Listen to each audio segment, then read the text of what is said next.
So obviously for a company called Demeter, we'll start with a nice antique reference.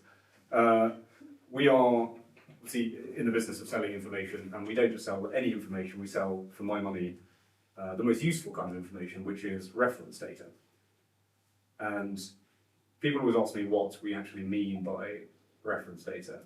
And fundamentally, foundational information for an industry. The entire sector needs it to operate, but nobody can create it by themselves. So it falls to an outside provider. Some examples here that you might know, so in financial services, of course, Bloomberg, the law, real estate, healthcare, and then defense, since that's obviously a topic du jour.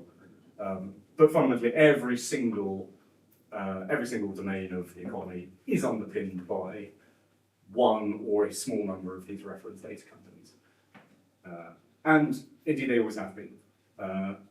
This might look a bit grand to draw a direct line from the dawn of human civilization to Demeter, but the fundamental point is that since humans have been doing economic activity, people have been publishing reference data about it.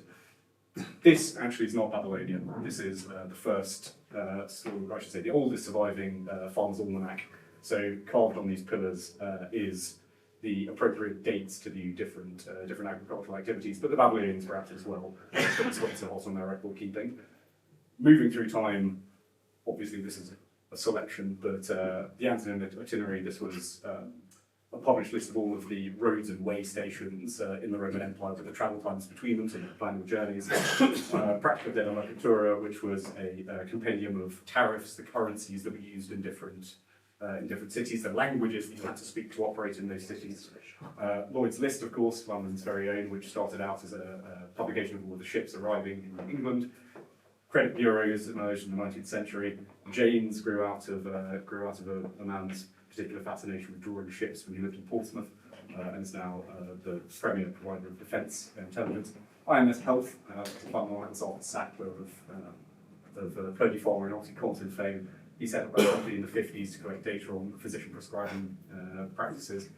Bloomberg, which of course we come back to the entire time. So over time, of course, the shape of these things has changed, and I'm leaving a pretty massive 40-year gap there. But fundamentally, what we are doing in providing this foundational information to support economic activity has been around forever. And so that leads us to the question, given that 10% of GDP is things crucial for human life and 90% is other stuff, this 10% probably should have some reference data. And that, of course, is what we're up to at Demeter, is underpinning the agricultural value chain. I think there's an important question, like as we sit here, not in the year 200 AD, but in 2035, if you have the reference data, so if you know everything about a sector, what can you do with it? Now, I mean, you can just sell it. You can sell the information to customers. That's mainly what we do. But we can also take more of a kind of principal position. So we can create these first derivatives, so things like index products and benchmarks. We've done a lot of time on that at the moment, where we're taking this exact same data, we're packaging it in a way that makes it more readily useful. Or, of course, we can go further down this kind of full stack route and start offering additional products that we're better positioned to do than anyone else because we have the information, the 2% customers, so lending and insurance, obviously, kind of top of mind, but there's all kinds of interesting stuff we can get into there.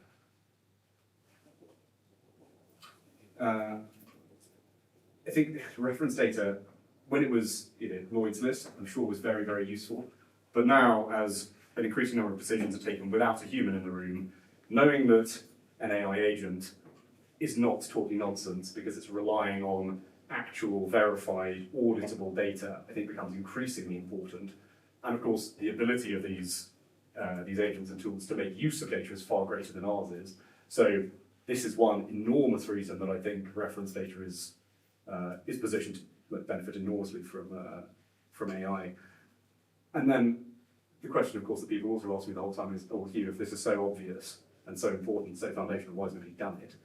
And the answer is that these ag value chains are brutally opaque, extremely fragmented, and actually very, very technically complicated. And what we do is not easy now, and even a few years ago it would have been a damn sight harder. So this is just fundamentally quite a tricky domain to be doing it in. But luckily, we're going to provide the reference data for about 10% of the economy, so I think we'll be fine. Fundamentally, all of this boils down to two things. We create and curate the data, and then we make it usable to people. So we make data and we distribute it. And this takes various different forms, and Sean and Lucas will talk you through a couple of examples for how we do that. And then we make it usable, because particularly in the technical domain, you have to be able to make the stuff usable, particularly within our target customers, mainly financial services. People do not have the technical expertise to take advantage of information unless we do the second step. So for us, it's always data plus distribution. And so I think that's probably enough of my kind of high level rambling. Let's talk some specifics. Okay.